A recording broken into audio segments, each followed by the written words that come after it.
Summer வந்தாச்சு. What's your plan for this holiday? எங்க கிட்ட விட்டுருங்க, நாங்க பாத்துக்கிறோம். VGT Holidays. GT Holidays, South India's #1 travel brand. அடகில் இருக்கும் தங்க நகைகளை மீட்டு 10 நிமிடங்களில் பிரைம் கோல்ட் ஹப் மூலம் அதிக விலைக்கு விற்க 7997990028 தொடர்பு கொள்ளவும். அதன் தமிழர்களுக்கு வணக்கம். பல்வேறு துறைகளில் ஆக சிறந்த ஆளுமைகளை சந்தித்து நாம் நேர்காணல் எடுத்து வருகிறோம். அந்த வகையில் நம்மோடு இணைந்திருக்கிறார் பாரதிய ஜனதா கட்சியின் இளைஞர் அணி மாநில பொதுச் செயலாளர் திரு மோகன் அவர்கள். அவரிடம் கேட்பதற்கு நிறைய இருக்கின்ற வாரங்களிடமே கேட்போம். வணக்கம் திரு மோகன். வணக்கம். எப்படி இருக்கீங்க? முருகனுக்கு அரோகரா. முருகனுக்கு கோஷம் போட்டீங்க. கண்டிப்பா. இன்னும் முருகர் பக்தர்கள் மாநாட்டில இருந்து வெளி வரல போல தெரியலையே. மாநாடு கிடையாதுங்க. நம்மளோட டெய்லி இன்னைக்கு செவ்வாய்க்கிழமை, இன்னைக்கு நான் முருகருக்கு விரதம் இருக்கிறேன். எப்பயுமே சாப்பிட மாட்டோம், நான்வெஜ் சாப்பிட மாட்டோம். நம்மளோட பழக்க வழக்கங்கள் முருகர் மாநாடு கிடையாது. அதை காமிக்கிறதுக்கான நேரம் வந்துடுச்சு. இவ்வளோ நாள் அதை பற்றி பேசுனது கிடையாது. மாநாடே கிடையாது. நம்மளோட வாழ்வை முறை டெய்லியும் நம்ம சாமி கும்பிட்றோம். எல்லாருக்குமான வீட்டில் பயன்பாடு கூட இருக்கிறது. காலைல குளிச்சுட்டு ஏஞ்சி சில பேர் சூரிய பகவானை கும்பிடுவாங்க, சில பேர் வீட்டில் விளக்கேற்றி சாமி ஃபோட்டோவை கும்பிடுவாங்க, சில பேர் தினம் தினம் கோயிலுக்கு போவாங்க. அவங்கள என்ன ஃபாலோ பண்ணுறாங்களோ அதுதான். அதில் மாநாடுன்ற பேச்சுக்கே கிடையாது. இல்லை, அது ரொட்டீன் ஒர்க்கு. எல்லாரும் பண்ணுறாங்க, எல்லா கட்சியிலும் இருக்கிறவங்களும் பண்ணுறாங்க. பிஜேபி ஏன் அதுக்கான காப்பிரைட்ஸ் எடுத்துக்கிறீங்க? நீங்க ஏன் அதை ஒரு அரசியல் ஆக்குறீங்க? ஆன்மீகம் ஒரு தனி அது கலை, அதே போல அது ஒரு வாழ்வியல். அது சரிங்களா? நம்மோடு ஒன்றி இருக்கிற ஒன்று. தினந்தோறும் கோயிலுக்கு போறாங்க, அறுபடை வீடுகளுக்கும் போயின்னு தான் இருக்காங்க. நீங்க ஏன் ஒரு இடத்துல செட்டு போட்டு எல்லாத்தையும் பண்ணணும்? பிஜேபி பண்ணலையேங்க, இது இந்து முன்னணி தான் பண்ணுச்சு. அப்படி தெரியலையே எங்களுக்கு. நீங்க அது உங்க பார்வை அப்படின்னா நாங்க என்ன பண்ண முடியும்? நாங்க ஒரு முருக பக்தரா போய் கலந்துக்கிட்டோம். அதுல மாற்று கருத்து கிடையாது. எல்லாரையும் வர சொல்லியிருந்தாங்க. திமுக, அண்ணா திமுக, முருகர் பக்தர்கள் அனைவரும் வாங்க தான் சொன்னாங்க. பிஜேபி காரங்க வாங்கன்னு சொல்லலையே. அனைத்து முருகர் பக்தருக்கான மாநாடு முருகர் கூப்பிடுறார், முருகர் அழைக்கிறார். அதை எடுத்து நடத்துறது இந்து முன்னணி. அப்படிதானே பேசுனாங்க. யாருமே பிஜேபி ஸ்டாண்ட்ல எதுவும் பண்ணலையே. பாருங்க, இந்து முன்னணி நடத்திய மாநாடு உங்களுக்கு பிரச்சனையா போச்சு, உங்க கூட்டணிக்கு பிரச்சனையா போச்சு. பாத்தீங்களா என்ன கூட்டணி பிரச்சனையா? அவங்களுடைய முன்னாள் தலைவர்கள் எல்லாம் அதுல விமர்சனம் பண்ணி இருந்தாங்க. பெரியார், அண்ணாவை எல்லாம் சுட்டிக்காட்டி. இன்னையோடைய காணொலி கிடையாது, அது பழைய காணொலி. எங்களுடைய மாநிலத்தோட பொதுச் செயலர் ராம ஸ்ரீனிவாசன்ஜி ப்ரொஃபஸர் அவர் அதுக்கு விளக்கம் கொடுத்துருக்காரு. அது ஒரு பெரிய இதுவா இல்லை. அது பழைய வீடியோ வந்ததுனால அது எந்த ஒரு பிரச்சனையும் கிடையாது, எந்த ஒரு சலசலப்பும் கிடையாது. அதுக்கான தெளிவுரையா எல்லாத்தையும் கொடுத்துட்டாரு எங்களோட மாநிலத்தோட பொதுச் செயலர். அது போறது இதுதான். அது இல்ல, வெரிஃபை பண்ணியிருக்கணும்ல. கூட்டணியில் இருக்கீங்க. திரு நயினார் நாகேந்திரன் தலைவரான பிறகாக ஒரு பெரும் கூட்டம் கூடியிருக்கிறது. ஒரு இந்து முன்னணி விழா தான் அது. இருந்தாலும் நீங்க டேக் ஓவர் போனதா தான் எல்லாருமே பாக்குறாங்க. அப்படின்னும் போது கூட்டணி கட்சி தலைவர்கள், முன்னாள் அமைச்சர் பெருமக்கள் வந்திருக்காங்கன்னா திரு நயினார் நாகேந்திரன் அழைத்து வந்திருப்பாங்க. இந்து முன்னணி அழைத்து வந்தாங்களோ எங்களுக்கு தெரியாது. ஆனால் திரு நயினார் நாகேந்திரன் அழைத்து தான் வந்தாங்க. பாத்தீங்களா நீங்க கொடுத்த மரியாதைய? இன்னைக்கு என்னன்றாங்க பாருங்க. நாங்க எங்க தலைவர்கள் எல்லாம் விமர்சனம் பண்ணா என்ன பண்ணுவோம் அப்படின்னு ஏற்கனவே இபிஎஸ் என்ன பண்ணிருக்காருன்னு உங்களுக்கு தெரியலையா? எங்களுடைய மாநில தலைவர் இப்ப இருக்கிற அண்ணன் நயினார் நாகேந்திரன் வந்ததுக்கு அப்புறம் கூட்டணி எப்படி வலு சேர்த்திருக்காரு. அவர் ஒரு தலைவருக்கும் ஒரு சுற்றுப்பயணத்திலையும் அந்தந்த மாவட்டத்தில் போகும்போது அனைத்து அடிமட்ட தொண்டர்கள், அதிமுக தொண்டர் வரைக்கும் அவர் பார்த்துட்டு தான் இருக்கார். ஏன்னா அவர் ஏற்கனவே அந்த கட்சியில இருந்ததுனால எல்லாருமே நட்பு பழகிதான். இவர் வந்தாலே போதும் தான் வராங்க. எந்த ஒரு காழ்ப்புணர்ச்சியிலையும் வேணுமிட்டே பண்ணணுமோ நோக்கத்தோடுவோ இதை பண்ணலை. எதார்ச்சியா அதை ஆனது பழைய வீடியோ. அந்த போட்டோத்துல இருக்கிறதுல சில நபர்களை மட்டும்தான் அதை குறிப்பிட்டு பண்ணாங்க. அதுக்கான தலைவர்களை மேன்மட்டே பண்ணணுமோ அதை நோக்கத்தோட பண்ணணுமோ எதுவுமே கிடையாது. இப்போ வருத்தத்தில் இருக்கிற ஏடிஎம்கேவை எப்படி சமாளிக்க போறீங்க? எங்களோட தலைவர் பார்த்துப்பார், அண்ணன் நயினார் நாகேந்திரன் இருக்காரு, அவர் பார்த்துப்பாரு. அவருக்கு தெரியாத அரசியலே கிடையாது. பல ஆண்டு காலம் ஜெயலலிதா அம்மா கிட்டேயே நற்பெயரை வாங்கி பல பிரச்சனைகளை சந்தித்து மதுரையில் கூட்டத்தையே போட முடியாதுன்ற ஒரு காலம்லாம் இருந்தது. மிகப்பெரிய மாநாட்டை அன்னைக்கு ஆளுமையில் நடத்தி காட்டினவர் அவர். இன்னைக்கு அவருடைய வரலாறுலாம் இன்னும் திரும்பி பார்க்கறதுக்கான நேரம் வரும். அது இன்னும் குறிப்பிட்ட காலங்களில் மக்கள் பேசும் பொருளாக இருக்கும். அவருக்கான களம் இது. அந்த களத்தை ஆடி அவர் தான் சொன்னார். முருகன் அண்ணன், எங்களுடைய முன்னாள் மாநில தலைவர் எல் முருகன் அண்ணன் வேல் யாத்திரை, அண்ணாமலை அண்ணன் என் மக்கள் என் மண்ணல் நடைப்பயணம் பண்ணார். இவர் ஒரே வார்த்தையை சொல்லிட்டாரு, என்னோட யாத்திரை சட்டப்பேரவைக்கு, சட்டசபைக்கு 15 to 20 எம்எல்ஏக்களை எட்டு போறதா எங்களுடைய யாத்திரை அப்படின்னுட்டாரு. அதுக்கான வேலைகளை அவர் ஆரம்பிச்சுட்டாரு. அதுல வெற்றி காண்பார் என்று நான் நம்பிக்கை. ஒரு குழப்பம் வந்திருக்குது. இப்ப பாருங்க, வருத்தம் வந்திருக்கு பாருங்க. பழைய வரலாறு சொல்றாரு முன்னாள் அமைச்சர் திரு ஆர்பி உதயகுமார். பாருங்க, ஏற்கனவே எங்க தலைவர்களை பேசி ஒரு முறை என்ன நடந்துச்சுன்னு இபிஎஸ் என்ன பண்ணாருன்னு உங்களுக்கு தெரியுமா அதற்கான தெரியாதா? விஷயத்தை முற்றுப்புள்ளி வைப்பார் எங்களுடைய மாநில தலைவர் அண்ணன் நைனா நாகேந்திரன். ஒண்ணும் பிரச்சனை இல்ல. எந்த பிரச்சனையும் இருக்காது, எந்த சலசலப்பும் இருக்காது. 2026 சூரனை வதம் செய்த மாதிரி 2026 திமுக வதம் செய்து இந்த முருகர் மாநாடுக்கு பின் முன் அண்ணாமலை என்ன சொன்ன மாதிரி 2026 இது மிகப்பெரிய கூட்டணியாக நாங்கள் ஆட்சி அமைப்போம். அது எல்லாமே எங்களுடைய மாநில தலைவர் நைனா நாகேந்திரன் அவர்கள் பார்த்துக் கொள்வார். எந்த வருத்தமும் கிடையாது. அது அவங்களுடைய விஷயம். அதுக்கான முற்றுப்புள்ளி இன்னைக்கே வச்சுக்கலாம். வதம் எல்லாம் செய்ய வேண்டாங்க, வாதம் செய்யுங்க, நேருக்கு நேரா கேள்விகள் வைங்க. வாதம் செய்ய எங்க விடுறீங்க? இது வரைக்கும் பேசினவங்க எத்தனை பேர் கைது செய்யப்பட்டிருக்கார்கள்? கிட்டத்தட்ட 1900 பேர் 2000 பேர் வரைக்கும் பாரதிய ஜனதா கட்சியிலேருந்து இன்னைக்கு கைது செய்திருக்காங்க. சின்ன சின்ன ட்விட்டு, சின்ன பசங்க 18 வயசு 19 வயசு காலேஜ் கல்லூரி படிக்கிற பசங்கள் ஒரு முதலமைச்சரை அது பண்ணக்கூடாது அப்படின்னு பண்ணதை போட்டதுக்கு அரெஸ்ட். எங்க வாதத்துக்கு ரெடியா இருக்காங்க? என்ன ஆட்சி நடக்குது? வாதத்துக்கு தயாரா? நாங்க தயார். எத்தனை மாவட்டத்தில் உட்கார சொல்லுங்க, நாங்க வாதத்துக்கு தயாரா இருக்கிறோம். அடிப்படை உரிமையை தடுக்கிறாங்க. இவங்க சொல்றாங்க அடிப்படை உரிமையை நாங்க தடுக்கிறோம். அடிப்படை உரிமை பேச்சுரிமையை இவங்க தடுத்துட்டு இருக்காங்க. சொல்றாரு ஆர்எஸ் பாரதி. என்ன சொல்லுவாருன்னா, நாங்க மிஸ்ஸாவே பார்த்தவங்க எல்லாம் பாதி பேர் போயிட்டாங்க. இன்னைக்கு இருக்கிற பசங்கள்ல எத்தனை பேர் அரெஸ்ட் பண்ணியிருப்பாங்க திமுகல? அதுக்கான நேரம் காலம் எல்லாம் வரும். இன்னைக்கு இருக்கிற சட்டப்படி இன்னைக்கு எங்களுடைய பாரத பிரதமர் தினம் தினம் கேவலமா பேசிட்டு இருக்காங்க திமுக காரங்க. எத்தனை மாநிலத்தில் ஆட்சி அமைக்கிறோம்? எத்தனை கம்ப்ளைண்ட் எங்களால கொடுக்க முடியும்? பண்ணலையே. நாங்க எல்லாருக்கும் எல்லா விஷயமும் பேச்சுரிமை இருக்கு. அந்த பேச்சுரிமையை திமுக தடுத்துட்டு இருக்கு. கிட்டத்தட்ட 2000 நபர்களுக்கு மேல அரெஸ்ட் பண்ணியிருக்காங்க. எல்லாருமே இவங்க தான் வளர்த்து விட்டுருக்காங்க. நாங்க திமுக இவங்க மிச்சம் பார்த்தோங்கன்னா நாங்க திமுக ஆட்சியை பார்த்துட்டோம். எங்களை ஒரு தலைவரும் உருவாக்கிட்டு இருக்காங்க. நாங்க கவலையே பட போறதுல. வருங்காலம் பிஜேபிக்கான காலம். நீங்க பார்க்க தான் போறீங்க. என்ன செஞ்சுட்டாரு மோடி தமிழ்நாட்டுக்குன்னு சொல்லி ஓட்டு கேட்க முடியுமா? தமிழ்நாட்டுக்கு என்ன செய்யல? இன்னைக்கு இருக்கிற திட்டங்கள், அடிப்படை திட்டங்கள் அனைத்துமே பாரத பிரதமர் திரு நரேந்திர மோடி அவர்கள் கொடுத்தது தான். 1000 ரூபாய் கொடுத்துட்டு எல்லா விஷயத்திலும் விடியல் ஆட்சின்றாங்க. பேருந்துல விடியல் பேருந்துன்னு போடுறாங்க. இன்னைக்கு ஒரு ஊராட்சியிலையும் இன்னைக்கு வீட்டுக்கு தண்ணி தரன்னு ஜல் சக்தி அப்படின்ற திட்டத்தில் யார் கொடுத்தது? பிரதமர் தான் கொடுத்தாரு. ஆயுஷ்மான் பாரத் திட்டம் யார் கொடுத்தது? பிரதமர் தான் கொடுத்தாரு. ஆவாஸ் யோஜனா திட்டம் யார் கொடுத்தது? பேருகள் மாற்றங்கள் எல்லாமே இருக்கும். அதையே ஸ்டிக்கர் இன்னைக்கு மெடிக்கல் திறந்திருக்காரு முதல்வர் மருந்தகன்ட்டு. ஏற்கனவே மெடிசன் திறந்துதான் வச்சிருக்கோம் நாங்க ஆயுஷ்மான் பாரத்ல. மருந்தகத்துல ஒரு சுகர் பேஷண்ட்டோ டயபெட்டிஸ் பேஷண்ட்டோ யோசிச்சு பாருங்க. 14,000 ரூபாய் 15,000 ரூபாய் ஆயிருந்தது. அந்த மருந்தகம் வந்ததுக்கு அப்புறம் 4,000 ரூபாய் குறைஞ்சிருக்கு. உண்மை. இதுல அதை தாங்க சொல்றாங்களே, பொய்யும் பொய் பொய் பொய். எவ்வளவு நாளைக்கு அந்த பொய்யை பேசிக்கிட்டே இருக்க போறாங்க? பாரத பிரதமர் செய்யாதே கிடையாது. நாங்க எய்ம்ஸுக்கு கல்ல தூக்கிட்டு போனாரு, மடிக்கணினி கொடுத்தாருங்களா? இன்னி வரைக்கும் மக்கள் இந்த ஏழை குழந்தைகளுக்கு மடிக்கணினி கொடுத்துருக்காங்களா? 2021 எலெக்ஷனுக்கு வந்தாங்க. அந்த டைம்ல சுமை பலம் இந்த கொரோனா காலகட்டத்தில் கொடுக்க முடியலன்னாங்க. இன்னைக்கு வரையும் கொடுத்துருக்காங்களா? நாங்க லேப்டாப் எடுத்துட்டு சுத்தட்டோமா? இளைஞரணி சார்பாக நாங்க சுத்தட்டோமா? இது மாதிரி பண்ணல அப்படின்ட்டு. எய்ம்ஸ் கல்லு நட்டதோடு சரி அப்படின்னாரு. இவங்க திட்டத்துல நாங்க எடுத்து கொடுத்துட்டோமா? எத்தனை திட்டம் கைவிடப்பட்டது? நீங்க பிரச்சாரம் பண்ணுங்க. நாங்க பண்ணதான் போறோம். இனிமேல் வர காலங்கள் மிகப்பெரிய பிரச்சாரம். இவங்க பண்ண விட்டதை எல்லாத்தையும் பிரச்சாரம் பண்ணி அதை உடைத்து பாரத பிரதமர் என்னென்ன பண்ணாரு, நாட்டு மக்கள் பண்ணாரு, எடுத்துதான் சொல்ல போறோம். அதுக்கான வேலைகளை தொடங்க போறோம். இந்த ஆட்சி கண்டிப்பாக 2026 அதிமுக பாரதிய ஜனதா கட்சி என்டிஏ ஆட்சி நடக்கும். அதுல மாற்று கருத்து கிடையாது. ஒரு சில திட்டம் பேர் எல்லாம் சொன்னீங்க, அதுவே போய் ரிஜிஸ்டர் ஆகலையாங்க. என்ன அந்த மக்களுக்கு அது என்ன திட்டம்? அதுதாங்க இவங்க ஸ்டிக்கர் ஒட்டிடுறாங்க.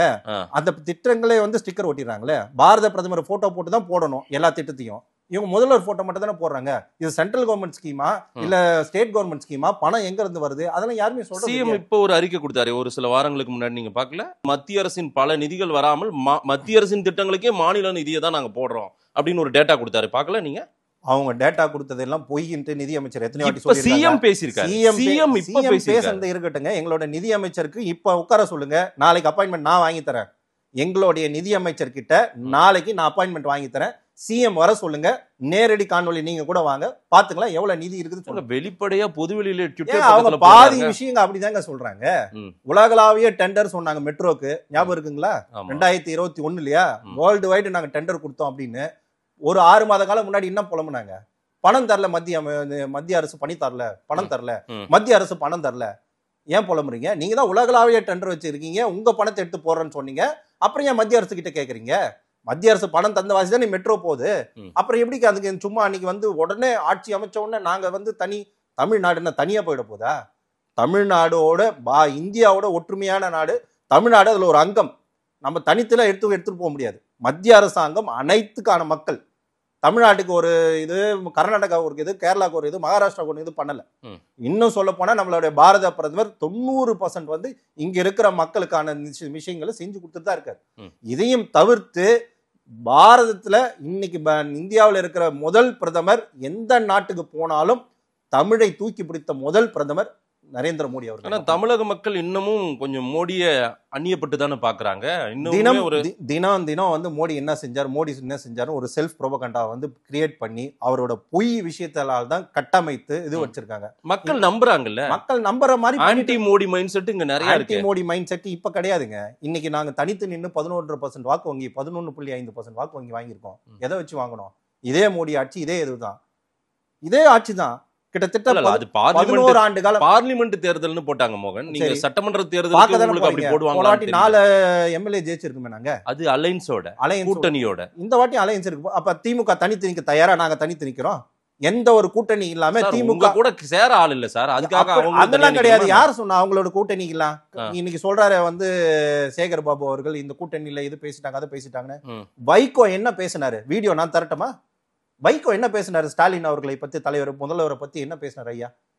வைகோ அவர்கள் என்ன பேசினாரு? ஐயா ஸ்டாலின் அவர்களுக்கு எதுவுமே தெரியாது அப்படிலாம் பேசினவர் இன்னைக்கு கூட்டணியில இருக்கு. ஓமை கூட்டணி தான் அது. திருமாவளவன் அவர்கள் என்ன பேசினாரு? ஈழ தமிழர்களை கொன்று குவித்தது காங்கிரஸ் ஆட்சிக்கு. காங்கிரஸ் வந்து ஈழ தமிழர்களை கொன்னு குவித்தாங்க. ஈழ தமிழர்களுக்கோசம் குரல் கொடுத்த திருமாவளவன் நீங்க எதுல இருக்காரு? வந்துட்டாரா வெளியே? கொள்கை அந்த கொள்கை தானே பேசிட்டாங்களா? பட் அதை விட பெரிய ஆபத்து பிஜேபின்றாங்க. ஒண்ணுமே கிடையாது. பிஜேபி நான் வந்து முள்ளிவாய்க்கால் வரையும் நான் வந்து டிராவல் பண்ணியிருக்கேன். அந்த மக்களோட பேசியிருக்கேன். 2009 அவங்க எல்லாமே எதிர்பார்த்தது பாரதிய ஜனதா கட்சி ஆட்சி வர வேண்டும் என்று. அன்னைக்கு வந்து ஆட்சி அமைச்சிருந்தோம்னா என் இனம் தமிழ் மக்கள் இவங்க சொல்றாங்களே, பாரதிய ஜனதா கட்சி இன்னைக்கு தமிழ் மக்களுக்கு இன்னைக்கு போய் பாருங்க, தமிழ் மக்களுக்கோசரம் 10,000 வீடு கட்டி கொடுத்திருக்காரு பாரத பிரதமர். எந்த ஆட்சியும் கொடுக்கல. எந்த காங்கிரஸ் இவ்வளவு நாள் ஆண்டது கொடுக்கல. இன்னைக்கு பிஜேபி தான் கொடுத்திருக்கு. மோடி கொடுத்திருக்காரு. இந்த தமிழ் மக்கள் நல்லா இருக்கணும் அப்படின்ட்டு அவங்கள போய் கேளுங்க. அவங்க தினம் என்ன கஷ்டப்பட்டு இருக்காங்க. ஒரு இனப்படுகொலை நடந்ததா ஒரு பொது வாக்கெடுப்பு எடுக்கணும்ன்றாங்க. நடத்தி முடிச்சிருங்களா? நீங்க நடத்தலாம், தயார். மோடி அதை செய்ய சொல்லுங்க. கண்டிப்பா நாங்க சொல்றோம். குடியுரிமை கொடுக்க சொல்லுங்க. அது எல்லாம் செய்ய சொல்லுங்க. எல்லா விஷயம் கச்சத்தீவை கொடுக்க சொல்லுங்க. மோடி கிட்ட வாங்கி கொடுக்க சொல்லுங்க. கச்சத்தீவை பத்தி ஏற்கனவே அதுக்கான பேச்சுவார்த்தை நடந்துட்டு தான் இருக்கு. அண்ணாமலை ஏற்கனவே பல விஷயங்களை சொன்னாரு. அதுக்கான விஷயங்கள் நடந்துட்டு தான் இருக்கு. சரி, பேச்சுவார்த்தை நடந்ததா இருக்கு. ஒரு பக்கத்து மாநிலம் கிடையாதுங்க. அடுத்த நாடு அது. அந்த நாட்டோட விஷயத்துக்கு இப்ப ஆட்சி மாற்றம் இருக்கு. அங்க ஆட்சி மாறி இருக்கு. அவங்களே ஒரு நாடு வந்து இப்ப ரொம்ப பிரச்சனைகள் உங்களுக்கே தெரியும். ஸ்ரீலங்கால என்ன நடந்ததுன்னு அதெல்லாம் இப்பதான் செட்டில் ஆயிருக்காங்க. அதுக்கான பேச்சுவார்த்தை நடத்த போறோம். ஆல்ரெடி எங்களுடைய ஜெய்சங்கர்ஜியை பேசியிருக்காரு மினிஸ்டர். அதை பத்தி நான் பேச்சுவார்த்தை நடத்திருக்கு. அண்ணாமலை என்ன ஏற்கனவே பேசியிருக்காரு. அவர்கிட்ட பாரத பிரதமர் கிட்ட பேசியிருக்காரு, அமித்ஷா கிட்ட பேசியிருக்காரு. அந்த வேலைகள்லாம் முன்னுரிமையா போயிட்டு தான் இருக்கு. தமிழ்நாட்டுல பிஜேபியை பொறுத்தவரையில ஒரு மத அரசியல் தான் பண்றாங்க, கடவுள் அரசியல் தான் பண்றாங்க, சாமி அரசியல் பண்றக்கூடிய ஒரு கட்சியா தான் பாக்குறாங்க. மக்கள் அரசியல் பண்ணக்கூடிய ஒரு கட்சியா அவங்க பார்க்கலையே எங்க இருக்கிற மக்கள். அப்படியா? அப்படிதான். இந்த கேள்வியே தவறான கேள்வி. ஃபர்ஸ்ட் நான் சொல்லிடுறேன் பாருங்க. என்னைக்குன்னா பாரத பிரதமர் ரம்ஜானுக்கு வந்து வாழ்த்து தெரிவிக்காம இருந்திருக்காரு? சரி. இல்ல கிறிஸ்துமஸ்க்கு வாழ்த்து தெரிவிக்காம இருந்திருக்காரா? கிடையாது. பாரதத்தோட பிரதமர், ஒரு இந்தியாவுடைய பிரதமர். தமிழ்நாட்டில ஏன் அப்படி நடக்க மாட்டேது? தீபாவளிக்கு வந்து முதலமைச்சர் வந்து என்ன தேவை இருக்கு? என்ன தேவை? இப்ப அவங்க வாழ்த்து சொல்லணும்னா இப்ப நின்னா போயிடுமா அந்த பண்டிகை? தப்புங்க. அது நின்னா போயிடும். தப்புங்க. நீங்க கேட்ட கேள்வி அப்ப யார் அந்த அரசியல் பண்றா? மத அரசியல. அந்த மத அரசியல் யாரு பண்றா? அனைத்து மதத்துக்கான, அனைத்து மொழிக்கான, அனைத்து மதத்துக்கான எல்லாருக்கான முதலமைச்சர் அவரு. அப்ப அவரோட நோக்கம் என்ன சார்? சந்தேகம். அப்ப அவரோட நோக்கம் என்ன? அப்ப அவர் எந்த சார்ந்தது இருக்காரு? அப்ப இந்துக்கள் வேணாம்னு சொல்றாங்க. பண்றீங்க அரசியல் பண்றீங்க. நாங்க அரசியல் பண்ணலங்க. நாங்க அரசியல் விநாயகர் சதுர்த்திக்கு தீபாவளிக்கு அவர் ஏன் வாழ்த்து சொல்லணும்னு நீங்க எதிர்பார்க்கறீங்க? சொன்னா சொல்லிட்டு சொல்லலாம் போட்டோம் விட்டு வேலையை பாருங்க. தப்பான விஷயங்க. ஒரு முதலமைச்சர் பெரும்பான்மையாக தமிழ்நாட்டில் இருக்கிற பெரும்பான்மையான சமூகத்திற்கு வாழ்த்து தெரிவிக்க தப்பு. அது கண்டிப்பா தப்பு. ஒரு பாரத பிரதமர் அனைத்து நிகழ்ச்சிகளுக்கும், அனைத்து பண்டிகைகளுக்கும் தெரிவிக்கணும். அவர் தான் பிரதமர். ம். அதே மாதிரி ஒரு முதலமைச்சர் அனைத்து நிகழ்ச்சிகளும் அனைத்து பண்டிகைகளும் கண்டிப்பா தெரிவிக்கணும். அது எப்படி தெரிவிக்க முடியாது சொல்றீங்க? அவர் தெரிவிக்கல ஏன் சொல்றீங்க? அப்ப அவர் எப்படி வந்து ரம்ஜானுக்கு எப்படி வாழ்த்து சொல்றாரு, அப்ப கிறிஸ்துமஸ்க்கு எப்படி வாழ்த்து சொல்றாரு? அப்ப யாரு மத அரசியல் பண்றா? இங்க வந்து மத அரசியல் பண்றது திராவிட முன்னேற்ற கழகம் தான். நான் அதை எப்படி தெளிவா சொல்றேன் பாருங்க. இந்துக்களும் முஸ்லிம்களுக்கும் ஒன்னா சேர்ந்துட்டா இந்த ஓட்டு வங்கி இவங்களுக்கு கிடைக்காது. இந்த ஓட்டு வங்கி கிடைக்காது. நாளைக்கு சொல்றேங்க, இந்துக்களுக்கு தவிர்த்து முஸ்லீம் கிறிஸ்டியன்ஸுக்கு ஓட்டு இல்லைன்னு சொல்லட்டும், இவங்க போய் இதே சலுகை பண்ணி தராங்களா கேட்கட்டுமா? முஸ்லீமுக்கு என்ன சலுகை பண்ணி கொடுத்துருக்காங்க, கிறிஸ்டியனுக்கு என்ன சலுகை பண்ணி கொடுத்துருக்காங்க? மத அரசியல் பண்றது திமுக திராவிட முன்னேற்ற கழகம். நான் இன்னைக்கும் சொல்றேன், எங்களுடைய பிரதமர் அனைவருக்கான பிரதமர். நேத்து பவன் கல்யாண் சொன்ன மாதிரி நானும் திருப்பி அதையே சொல்றேன்.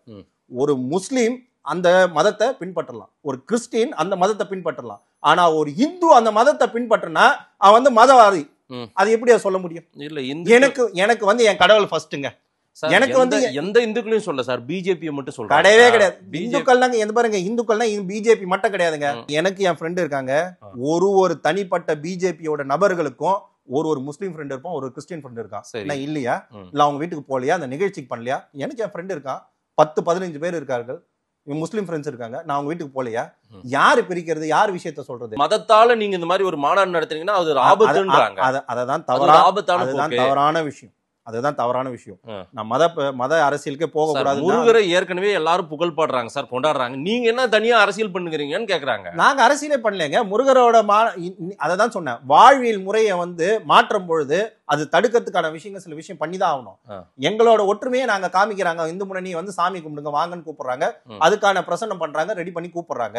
அதே மாதிரி ஜீசஸ் கால்ஸோ ஜீசஸ் அரசியலா தான் இதை நடத்துனீங்கன்றாங்க. கிடையவே கிடையாது. அரசியல் கிடையவே கிடையாது. சங்கிகளுக்கு வேற என்ன எண்ணம் இருக்கும்ன்றாங்க. என்ன அரசியல் இதுல சொல்லுங்க, அவங்க காமிச்சிட்டாங்க. என்ன அரசியல் சொல்லுங்க. ஏன் அவங்க பெதறாங்க?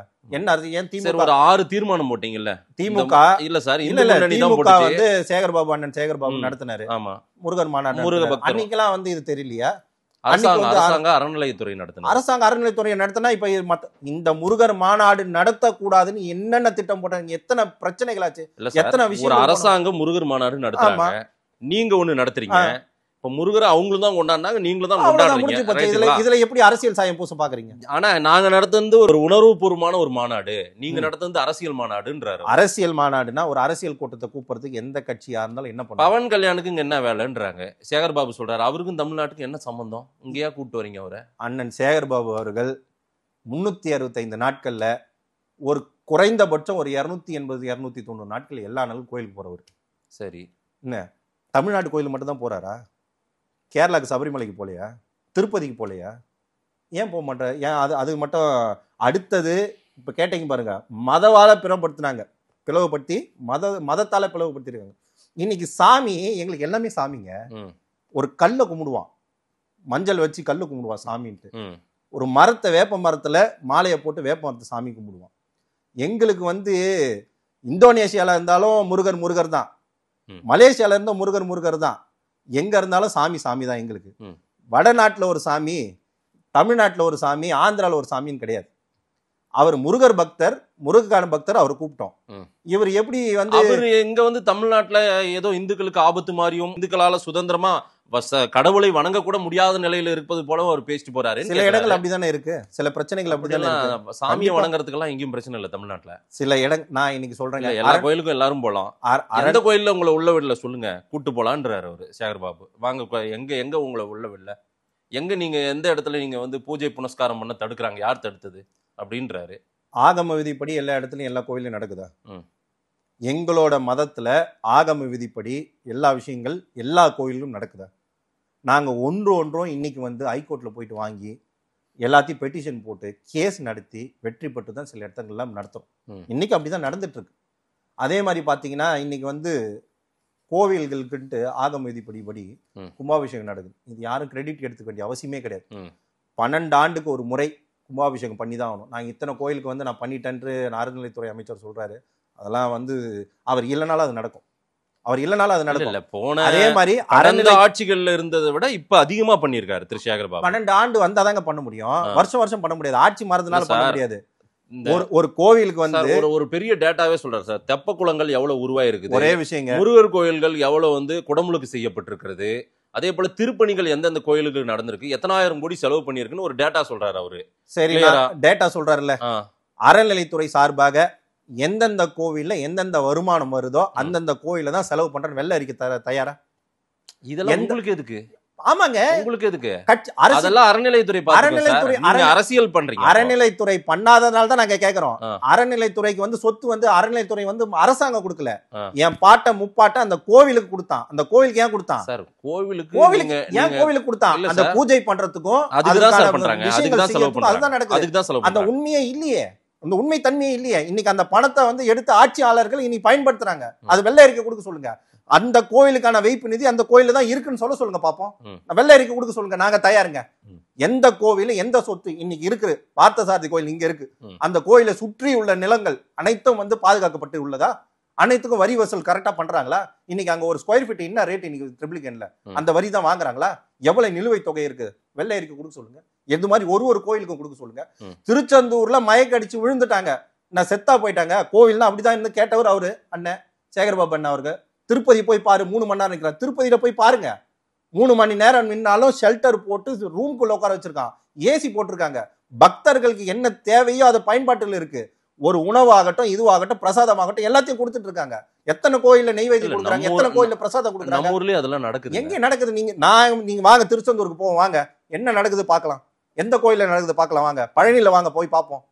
அதெல்லாம் சும்மா அங்க பேசுறதெல்லாம் பேசுனேன். நான் எங்கள ஒரு ஆளு போடுங்க, அனைத்து கட்சியில வந்து ஒரு ஆளை போடுங்க. இன்னைக்கு வந்து ஒரு அறநிலையத்துறையில வந்து அவங்களோட கட்சி சார்ந்த அறங்காவலரா போடுறாங்க. அது எந்த விதத்துல நியாயம்? பல ஆண்டு காலமா அந்த ஊர் மக்களுக்கு தெரியுங்க கோயிலை எப்படி காப்பாற்றணும், எந்த நாள்ல எந்த நிகழ்ச்சி நடத்தணும், என்னைக்கு எந்த பூஜை பண்ணணும், அப்படிதாங்க கோயில் வந்தது. அரசாங்கத்துக்கு அதெல்லாம் சும்மா கதைங்க. நாங்க இன்னைக்கு வந்து ப்ரூவ் பண்றதுக்கு ரெடின்றமே. அந்த கோவில் நிர்வாகம், அந்த கோயில் இருக்கிற பணம் அந்த கோயிலுக்கு மட்டும் தான் பயன்பாட்டுக்கு இருக்குன்னு சொல்ல. ஒரு 6 தீர்மானம் போட்டிருக்குல்ல, என்ன 6 தீர்மானங்கள் இந்த முருகர் மாநாட்டுல. சரி, அதுல வந்து என்ன, கோவிலை விட்டு அறநிலையத்துறை வெளியேற வேண்டும். ஆமா, கண்டிப்பா நான் தானே சொல்றேன், கண்டிப்பா வெளியேறணுங்க. அந்தந்த நான் தான் திருப்பி சொல்லிட்டேன் பாருங்க. இன்னைக்கு வடபழனி கோவிலுக்கு எந்த அரசாங்கம் நிலம் கொடுத்ததா? அந்த பகுதியில் இருந்த வாழ்ந்த மக்கள், அந்த பகுதியில் இருந்த ஜமீன்தார்கள், அந்த பகுதியில் இருந்த நல்ல ஆன்மீகவாதிகள், அவங்க தான் அந்த சொத்தை கொடுத்தாங்க. எதுக்கு கொடுத்தாங்க? இதெல்லாம் வரலாறு சார், அதெல்லாம் செஞ்சுட்டாங்க சார். ஆமா, வரலாறுங்க. அதாவது கோவிலை விட்டு அறநிலையத்துறை வெளியேறுனா பிஜேபி போய் உள்ள வந்து உட்கார்ந்துகிட்டு பாரத் மாதாக்கு ஜே போடுவீங்க. நீங்க பிஜேபி ஒண்ணும் காரணம் தேவையில்லை, பிஜேபி தேவையே கிடையாதுங்க. அந்த கோவிலை யாரு கட்டி காப்பாத்துறாங்களோ அந்த அறங்காவலர் கிட்ட இருக்கு சார். இன்னைக்கு வகுப்பு போர்டு யாருக்கிட்ட இருக்கு? வக்ஃப் போர்டு வந்து முஸ்லிம்ஸ் கிட்ட தான் இருக்குது. சரி, கிறிஸ்டியன்ஸுக்கான சொத்துக்கள் எல்லாமே யாருக்கிட்ட இருக்கு? சர்ச் சம்பந்தப்பட்டவங்க. அறநிலையத்துறை மட்டும் ஏன் இந்துவோட மக்களுக்கு மட்டும் கவர்மெண்ட் வச்சுக்குது? இதுதான் பிரச்சனை உங்களுக்கு. இதுதான் பிரச்சனை. பிரச்சனை கிடையாதுங்க. நாங்க அததான் நான் சொன்னேன். நான் ஏன் கோயிலோட உரிமை நான் கேட்கிறேன். நான் எப்படி மதவாதியா? இது வரைக்கும் இந்த நடைமுறை தான் சார் இருக்கு. திடீர்னு எனக்கு நீ வந்து இதெல்லாம் எழுதி கொடு, இதெல்லாம் என் கண்ட்ரோல்ல விடு. எத்தனை ஆண்டு காலம் முன்னாடி இந்து அறநிலையத்துறை வந்தது? எத்தனை ஆண்டு காலம் முன்னாடி கோவில்கள் வந்தது? எத்தனை ஆண்டு காலம் முன்னாடி கோயிலோட நிர்வாகம் வந்தது? எத்தனை ஆண்டு காலம் முன்னாடி இந்த விஷயங்கள்லாம் வந்து சொல்லுங்க பாப்போம். எல்லாம் இடைப்பட்டல வந்தது தானே. சுதந்திரம் பெற்று எத்தனை வருஷம் ஆகுது நம்ம? சரி சார், அறநிலைத்துறை கோவில்கள் ஒரு கோவில்களும் 1000 ஆண்டு காலம் 2000 ஆண்டு காலம். முருகரை வழிபட போனீங்களா, உட்கார்ந்து அரசியல் பேச போனீங்களான்னு தெரியல. எங்க முருகரை வழிபட போனோம்? இல்ல 6 தீர்மானத்துல இது ஒண்ணு, அறநிலையத்துறை வந்து கோவிலை விட்டு வெளியேறணும். நான் சொன்ன நான் கேட்ட கேள்விக்கு நீங்க பதில் சொல்லியே. நான் அதான் சொல்றேன், நான் கேட்ட கேள்விக்கு நீங்க பதில் மக்கள் கிட்ட விடுவோம் சார். மக்கள் வந்து அறநிலையத்துறை எப்படி கோயிலை பாத்துக்குது, இல்லன்னா வெளியேறுன்னு சொன்னா யார் பாத்துக்கு? மக்களுக்கு எல்லாருமே தெரிந்துதாங்க சொல்றாங்க. மக்களுக்கு எல்லாம் தெரிஞ்சு சொல்றாங்க. ஒரு கோயிலுக்கும் கும்பாபிஷேகம் சொல்றாங்களே, கும்பாபிஷேகத்துக்கு பணம் தர மாட்டாங்க. இல்ல சார், கும்பாபிஷேகத்துக்கு பணம் தர மாட்டாங்க. எந்த ஸ்டேட்ல போட்டு எடுப்போம்? எந்த ஸ்டேட்ல எதுவுமே டோக்கன் போடாம சிஸ்டம் இல்லாம கியூல நிக்காம போய் சாமியை பார்த்துட்டு வராங்க. எல்லா கோயிலும் இருக்குங்க. அதுதான் தமிழ்நாட்டிலும் நடக்குது. அதான் தமிழ்நாட்டிலும் நடக்குது. எல்லா கோயிலும் இருக்கு. நாங்க உங்களை வேணாம்னு சொல்லி நடைமுறைப்படுத்துங்க, வழிவகைப்படுத்துங்க. திருப்பதியில போன காலையில 6 மணில இருந்து 7 மணி வரைக்கும் தான் விஐபி. பாரத பிரதமர் போனாலும் அவருக்கு டிக்கெட், பாரத பிரதமர் போனாலும் டிக்கெட். அது எப்படி இதெல்லாம் வந்து நம்புற மாதிரியா இருக்கு? நான் வந்து உங்க ப்ரூஃப் எடுத்து கொடுக்குறேன். பாரத பிரதமர் என்னைக்கு போனாலும் அவர் பேர்ல டிக்கெட் போடலன்னா நான் கேட்கறேன். ஒரு டிக்கெட் நான் ஃபார்வர்ட் பண்ணி எடுத்து கொடுக்க சொல்றேன். யாரு போனாலும் அதுதான். உங்களுக்கு விஐபி அப்படிதான். அப்படிலாம் ஒண்ணுமே கிடையாது. நேரம் காலம் எதுவுமே கிடையாது. இங்க நேரம் காலம் எதுவுமே கிடையாது. நான் சொல்றேன், நடைமுறைப்படுத்துங்க. திருச்செந்தூர் கோயிலுக்கு போறியா, ஸ்ரீரங்கம் கோயிலுக்கு போறியா, இல்ல இதுக்கு போறியா, சமயபுரம் அம்மன் கோயிலுக்கு போறியா, இல்ல பழனிக்கு போறியா, காலையில இத்தனை மணிக்கு இத்தனை இது சிபாரிசு லெட்டர், இத்தனை மணிக்கு இவ்வளவுதான், அதோட போகாது. சரி, பப்ளிக்கு எத்தனை வந்து நடைமுறைப்படுத்து. பப்ளிக்கு தேவை என்னவோ, தண்ணி கொடு, அவங்களுக்கான உணவு கொடு, அவங்களுக்கான பிரசாதம் கொடு. அதுதாங்க கோயிலுக்கு அந்த பணத்தோட கோவில் அந்த கோயிலுக்கு மட்டும் தான் செயல்படும். கோயிலை விட்டு வெளியே வந்து அரசியல் பண்ணுங்க சார். மக்கள் பிரச்சனை கேளுங்க, மக்களுக்கான அரசியல் பண்ணுங்க சார். இது ஒரு இந்த நீங்க கேட்ட கேள்விக்கு நான் பதில் சொல்றேன். 4 தீர்மானம் பண்ணீங்க. அந்த 4 தீர்மானத்துல இது ஒரு தீர்மானம். அதுக்கான பதில் தானே இது. இன்னொரு தீர்மானம், சிந்தூர் அட்டாக் விஷயத்துல பிரதமர் மோடிக்கு நன்றி சொல்லி ஒரு தீர்மானம். முருக பக்தர்கள் மாநாட்டுக்கு சிந்தூர் அட்டாக்கு என்ன சம்பந்தம் இருக்குது? நாட்டை காப்பாத்திருக்காருங்க.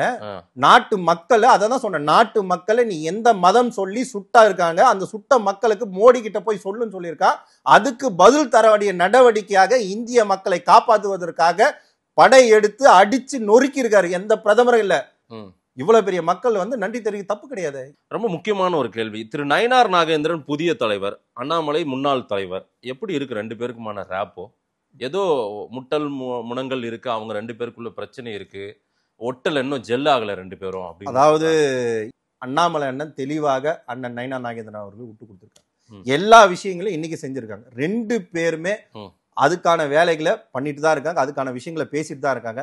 எந்த ஒரு சலசலப்புக்கும் எந்த ஒரு விஷயமும் கிடையாது. 2 பேருமே சுமூகமா அடுத்தடுத்த கட்டத்துக்கு என்ன பண்ணணுன்றதுக்கான வேலைகளை நடத்தி கொண்டுதான் இருக்கு. பிரசன்ஸ் கம்மியா இருக்கு திரு அண்ணாமலை பிரசன்ஸ். நயினார் நாகேந்திரன் அவர்கள் சுற்றி சுற்றி எல்லாரையும் சந்திக்கிறாரு. அதிமுக கூட்டணி தலைவர்கள், முன்னாள் அமைச்சர் பெருமக்களை எல்லாம் சந்திக்கிறாரு. ஆனா திரு அண்ணாமலை பிரசன்ஸ் ரொம்ப கம்மியா இருக்கு. தலைவருங்க அவரு, தலைவர். இதுக்கு முன்னாடி அண்ணன் நயினார் நாகேந்திரன் என்ன பண்ணியிருந்தாரு? ஒரு எதிர்கட்சிய தலைவராக இருந்தாரு, சட்டசபை எதிர்கட்சி கூட்டு தலைவராக இருந்தாரு, ஒரு எம்எல்ஏ. முன்னாடி அவர் இங்கதான் இருந்தாரு. அப்பக்கான ஸ்பேஸ் யாருக்கு இருந்தது? அண்ணாமலைக்கான ஸ்பேஸ் தான்.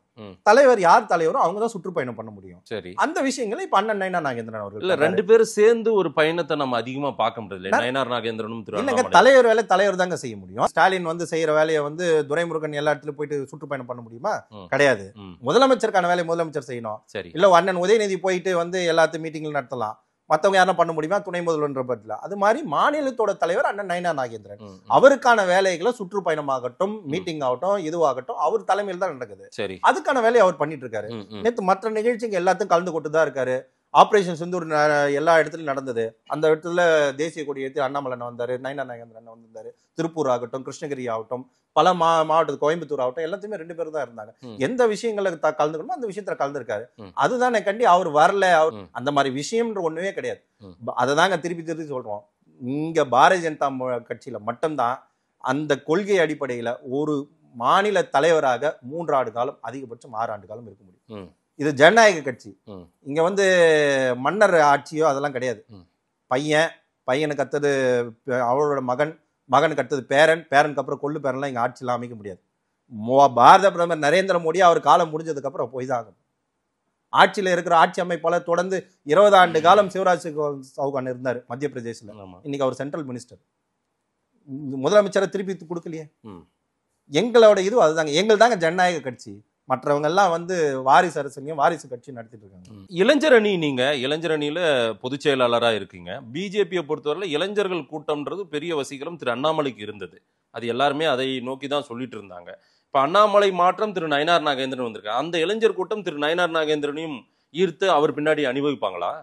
எங்கள் தலைவர்னு அறிவிச்சுட்டா அவங்க பின்னாடி போவோம். அதே உணர்ச்சி பொங்க, அதோட அதே உத்வேகத்துல அனைத்து இளைஞர்களும் அண்ணன் நயினார் நாகேந்திரன் அவர்கள் பின்னாடியும் படையெடுத்து அதையோடு அணி திரண்டு அவருக்கான வெற்றி வாகை சூடுவதற்கு நாங்க உறுதுணையா இருப்போம். அதுல மாற்று இல்ல. அது இன்னமும் அந்த கூட்டம், அண்ணாமலை பக்கம் இருந்த கூட்டம் இன்னும் நயினார் நாகேந்திரன் பக்கம் இன்னும் வரல. ஒரு வசீகரம் இல்லாம தான் இப்போ ஒரு சோசியல் மீடியாவில் ஒரு அட்டாக்கிங் ஒரு வார்த்தை எல்லாம் பேசுறாங்க. அப்படிலாம் கிடையாது. அவர் இன்னும் ஒரு மொத்தத்துல ஒரு 40-50 நாள் தான் ஆயிருக்கு. இன்னைக்கு பட்டியல் இன்னும் வரணும், மாநிலத்தோட பட்டியல் வரணும். மாநிலத்தோட பட்டியல் மாறினதுக்கு அப்புறம் திருப்பி அணி பிரிவு தலைவர்கள், இன்னும் அணி தலைவர்கள் எல்லாமே போடணும். அதான் நிர்வாகத்துல இருக்கிற பட்டியல்கள் எல்லாம் விளையாடு உறுப்பினர்களா போட்டதுக்கு அப்புறம் அதுக்கான எல்லா வேலைகளும் நடக்கும். அதனால சில விஷயங்கள் இருக்காண்டி நீங்க நினைக்கிற மாதிரி எந்த பிரச்சனையும் கிடையாது. அனைவரும் எல்லாமே ஒற்றுமையாக எல்லா வேலைகளும் செஞ்சுட்டு தான் இருக்காங்க. அதுல மாற்று கருத்து கிடையாது. எடப்பாடி பழனிசாமி, நயினார் நாகேந்திரன் அவங்களோட ரிலேஷன்ஷிப் எப்படிப்பட்டது? நல்லா இருக்கு. எந்த இதுவும் இல்லை, நல்லாவே இருக்கு. அவங்க கண்டிப்பா 2 பேரும் நல்லபடியா நல்ல கூட்டணி அமைத்து அடுத்த கட்டத்துக்கான விஷயங்கள் பேச்சுவார்த்தைகள் நடந்துட்டு தான் இருக்கு. அடுத்தது என்ன பண்ணிட்டு போகணும், அடுத்த நோக்கம் என்ன, திமுக வீழ்த்துவது எப்படி, இன்னும் எத்தனை கட்சியை கூட்டணியில அமைக்கணும், எல்லாத்தையும் நல்லபடியா பேசிட்டு தான் இருக்காங்க. அதுல ஒன்றும் மாற்றம் இல்லையே. எல்லாம் ஜெல்லாகி சரியான பாதையில போகுது. மற்ற கட்சிகள் தான் அதை நினைக்கிறாங்க. இதை எப்படின்னா கல் எடுத்து அடிச்சு இந்த பானையை உடைச்சிடலாம், இந்த கூட்டணி கெடுத்தலாம் நினைக்கிறாங்க. அது நடக்கவே நடக்காது. 2026 தேர்தலில் வெற்றி பெறும் கூட்டணியாக தேசிய ஜனநாயக கூட்டணி அதிமுக மற்றும் பாரதிய ஜனதா கட்சி மற்ற கட்சிகள்லாம் சேர்ந்து ஆட்சி அமைப்பு அதுல மாற்று கருத்து கிடையாது. இளைஞர்கள் கூட்டம் புதுசா வரவு, அந்த புது வரவு ஃபர்ஸ்ட் ஓட்டர்ஸ் அது பிஜேபிக்கு ஓட்டு போடுவாங்களா, விஜய்க்கு ஓட்டு போடுவாங்களா? பிஜேபிக்கு தான் ஓட்டு போடுவாங்க. எப்படி பிஜேபிக்கு ஓட்டு ஏங்க, போடுவாங்க? நாங்க பண்ண திட்டங்கள் ஆகட்டும் நல்லா வந்து பாத்தீங்கன்னா ம். பாரத பிரதமர் கொடுத்த திட்டங்கள் அனைத்தும் எல்லாமே யோசிச்சு பார்த்து அந்த திட்டத்தை ஒரு வீட்டுக்கும் கண்டிப்பா இந்த வாட்டி சென்றடையும். ஒரு 2011-12 காலத்துல ம். நான் பேப்பர் கட்டிங்ஸ் எல்லாம் கொடுக்குறேன். ம். லோன்ஸ் எல்லாம் போய் பாருங்க. ம். எஜுகேஷன் லோன்ஸ் எல்லாம் கொடுத்துருக்கவே மாட்டாங்க. ம். இன்னைக்கு இந்த முத்ரா திட்டம் இருக்கு பாருங்க, சரி. ஒண்ணுமே கிடையாதுங்க. உங்ககிட்ட பணமே வேண்டாங்க. உங்களோட திட்டம் ஒரு முத்ராக்கு வந்து நீங்க ஒரு கடை, சின்ன கடை வச்சிருக்கீங்க, ம். தள்ளுவண்டி கடை வச்சிருக்கீங்க, ஒரு பூ கடை வச்சிருக்கீங்க, உங்களுடைய பேங்க்ல உங்களுக்கு ஒரு ஃபார்ம் ஃபில் பண்ணி கொடுப்பாங்க. பூ கடைக்காரங்க அம்மா 50,000 ரூபாய் கொடுப்பாங்க. ம். உங்க கடை வச்சிருக்கீங்க, எல்லாம் ரன் பண்றீங்க, ஒரு 5 லட்சம் வரையும் லோன் கொடுப்பாங்க. எந்த கொலட்டலும் கிடையாது, எந்த சொத்து இதுவும் கிடையாது. ம். அடுத்தது make in India, start up இந்தியாலாம் இருக்கு. ம். உங்களுடைய திட்டம், நான் வந்து இந்த மாதிரி கம்பெனி ஃபேக்டரி ஆரம்பிக்க போறேன், உங்க ஆடிட்டர் கிட்ட கேட்டு கரெக்டா ப்ராப்பரா ஃபைல் பண்ணீங்கன்னா அந்த திட்டத்துக்கான மொத்த பணம் தரது. இது எந்த ஆட்சியில் நடந்திருக்கு, எந்த அரசாங்கம் வந்து கொடுத்துருக்கு? பிரதமர் கொடுத்துருக்காரு, மக்களுக்கு கொடுத்துருக்காருங்க. இன்னைக்கு கொரோனா காலகட்டத்தில் அனைத்து வளர்ந்த நாடுகளே வந்து பின்தங்கி இருக்குங்க. இன்னைக்கு நம்ம ஜிடிபி வைஸ் முன்னாடி இருக்கோம், 4 வளர்ந்த நாடா வந்துட்டங்க. இது மேல இன்னும் வளர்ச்சி நேரணும்னு நினைக்கிறீங்க? 11 ஆண்டு காலம் முடிஞ்சு போச்சு. 11 ஆண்டு காலம் பாரதிய ஜனதா கட்சி ஆட்சி முடிஞ்சு 2004 இருந்து 2014 காங்கிரஸ் ஆட்சி அமைக்கும் போதே எத்தனை ஊழல் அவங்களுக்கு. அவங்க கட்சி ஆட்சியில் இருக்கும்போதே ஊழல், ஒலிம்பிக் ஊழல் ஆகட்டும், 2G ஸ்கேம் ஆகட்டும், எத்தனை ஸ்கேம்ஸ் வந்தது, எத்தனை இது வந்தது. இன்னைக்கு மாறு தட்டி சொல்லிக்கிறோம், ஒரே ஒரு ஊழல் கூட இல்லாத ஆட்சி நாங்கள் நடத்திட்டு இருக்கோம். பாரத பிரதமரோட நரேந்திர மோடி ஆட்சி. இதை விட என்னங்க வேணும்? இதை விட இளைஞர்களுக்கு என்ன வேணும்? தமிழ்நாட்டுல பிஜேபி எதிர்ப்புன்றதெல்லாம் இனி இருக்காதுன்றீங்க? கண்டிப்பாக இருக்காதுங்க. அந்த பொய் பித்தலாட்டம் எல்லாத்தையும் உடைத்து எறிந்து அண்ணன் நயினார் நாகேந்திரன் அவர்கள் தலைமையில் 20 சட்டமன்ற உறுப்பினர்கள் கண்டிப்பாக சட்டமன்றத்துக்கு செல்வார்கள். அதுல மாற்று கருத்தே கிடையாது. எங்களுக்கான வேலைகளை மக்கள் கிட்ட திட்டங்களை எடுத்து போய் சென்றடைகிறது. திமுக என்னென்ன ஊழல் பண்ணியிருக்காங்க, திமுக என்னென்ன பிரச்சனை பண்ணியிருக்காங்க, அதை எடுத்து போய் சேர்க்கறது தான் எங்களுடைய வேலை. பார்க்கலாம் என்ன நடக்குதுன்னு. நேரில் வந்து நேரம் கொடுத்து பேசும் நன்றி. நன்றி, வணக்கம்.